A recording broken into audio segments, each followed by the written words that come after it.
You can access the entire episode now on our website, forbiddenknowledge.news, Rumble, and all podcast platforms. Let's get to your current understanding of a possible big picture that could be unfolding with your experiences and many other experiences.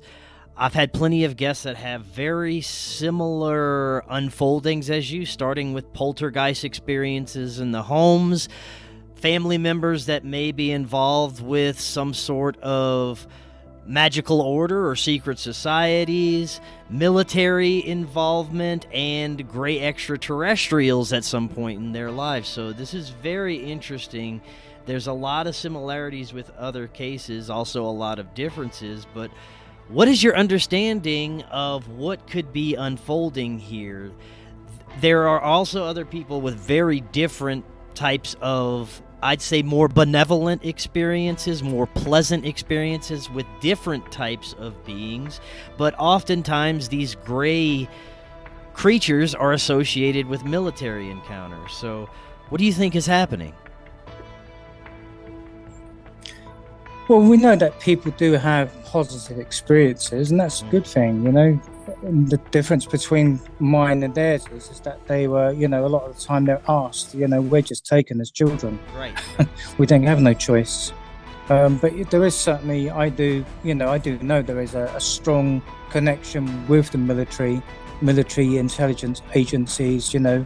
They are actively involved. You know, we have a big community now of Milabs, you know, super soldiers, the secret space program. You know, these are things that I'm involved with. They're just things I don't talk about much. So, you know, I think, you know, we've got a lot going on now with disclosure.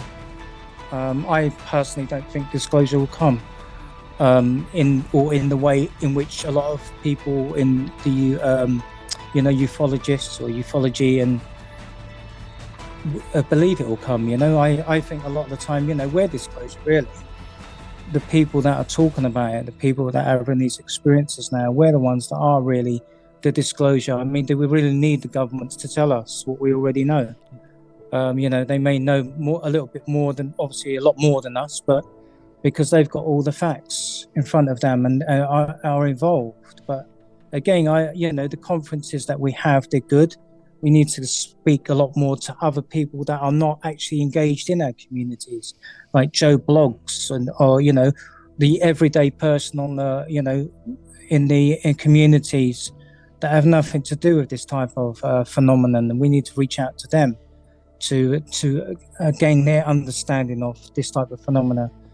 Because, you know, we can go to conferences. A lot of the time when we go to conferences, we're meeting and engaging with the same people all the time. You know, the people that come there, they come to support, they've got the experiences, but what about the people outside of that, outside of those communities? We need to reach out further to those type of people, the people that are more likely to scoff or laugh or ridicule. We need to give them and present to them a better understanding of these type of phenomena, but not just talk about it, but back it up with what the current events that have happened, you know, in Washington, and you know, bring them on board. Because it's that majority of people that are going to be, I think, make a difference. You know, I was just going to say, there seems to be certain groups of people, certain individuals as well, that are singled out and targeted for some of these experiences, and it's theorized by many that it has to do with their direct bloodline. What do you think about that?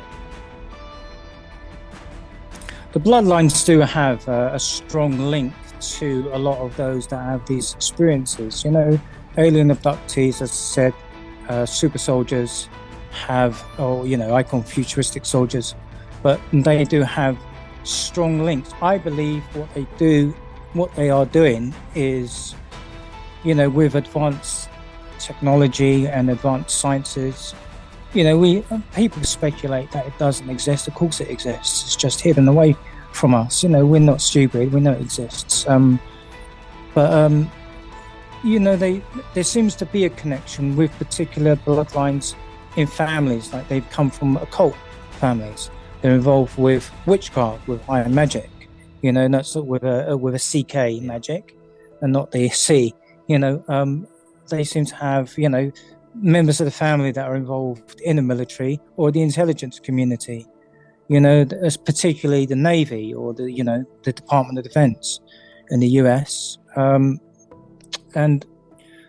there seems to be something inside the DNA or in the blood that the military and the Greys are interested in. We know that the Greys, are creating cloning programs. They have cloning programs. The military have the programs as well. They're involved with cloning. People think it's far-fetched, but there's a lot of science now that suggests that's not the case.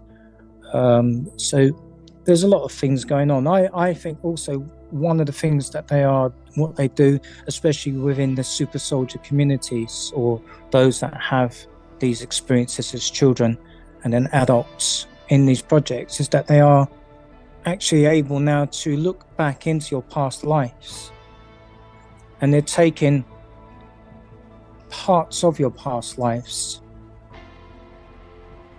and uploading them into what would be quantum type computers, and somehow taking your past lives, almost like taking it from the Akashic records, taking those experiences. So for instance, what you find is a lot of people in these type of bloodlines, if you look back and trace back into their past lives, they often have similar past lives. They were Vikings, they were like druids, or they'd served in covenants, witchcraft. There've been Knights Templars. And these type of bloodlines are all involved with high magic, with the occult, with everything that's hidden. They may have been priests in Egypt, or they have connections to Atlantis, Lemuria, and so on and so on. And I believe that the military in particular are interested in these type of bloodlines for their military projects and programs. Another thing you find is, what I find is that a lot of people that are abductees, a lot of people that are Milabs or super soldiers, a lot of them are on the spectrum. A lot of them are autistic, or they've got ADHD. So I believe there's a connection with that as well, with these particular projects. And you often find as well is that these particular individuals, they often work in the intelligence community. They're the ones that work in the community, that deal with the computers and the computer science. So there's a link in some way as well, I think, with the spectrum, those on the spectrum. I mean, I've been, I'm suspected of being autistic, but one of what they call the lost generation. So back in those times, it wasn't recognized as such as it is today. But I think you'll find that many people you speak to, if you ask them, they may be either they believe that they are, or they've been officially diagnosed with ADHD or autism. So there's a link, I think, again with this. And, the military are very interested in those bloodlines. And I think you'll find that the children that are being used by the military, and they have been used in some of the most horrible ways. And, I find it difficult sometimes to discuss that on a podcast, because it's the particular undertakings that children undergo on these projects are very horrific, and it's things that I've gone through, at a very early age, if I may say, like satanic ritual abuse. These are designed to create a dissociation and to force your consciousness out of your body, so that then can be an altar, then can be programmed. Right.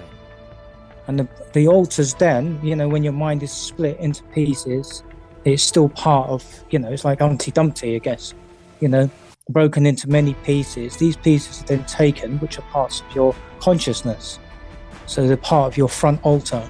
So it's broken into different pieces, which are still part of your consciousness, but are now in a way separated.